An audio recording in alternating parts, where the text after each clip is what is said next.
In today's video, I'm going to teach you how to add Read.ai in Microsoft Teams. If you want quick, reliable meeting summaries and highlights inside Teams, adding Read.ai is a simple way to get there. Let's walk through the setup together so you can start using it right away. First, open Microsoft Teams on your desktop or in your browser and sign into the account where you want to use the app. Once Teams is open, look to the left-hand sidebar and find the Apps section. If your sidebar is condensed, you might need to click the three dots to reveal Apps. This is the built-in storefront where you can discover and install tools that work directly inside Teams. In the Apps section, go to the search bar at the top and type Read.ai. You can also search for meeting summaries from Read.ai.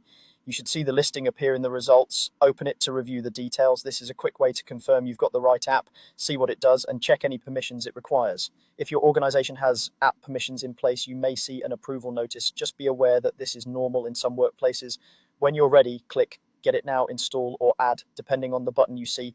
Teams might prompt you to confirm the installation. Go ahead and accept. The app will begin installing and will appear in your Teams environment. This usually takes just a moment. After the installation completes, you'll be prompted to sign in. Choose to sign in with your Read.ai account if you already have one, or simply use your Microsoft account for a smooth single sign-on experience. Follow the on-screen prompts to finish authentication.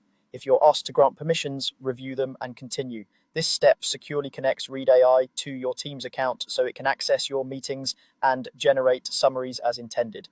That's the core setup. Open Teams and go to Apps, search for Read.ai, install the app, and sign in when prompted. From here, Read.ai is ready to work within your Teams environment. If you ever don't see the app right away, try refreshing Teams or checking the apps area again. And remember, if your organization restricts apps, you may need to wait for approval from your admin. You're all set.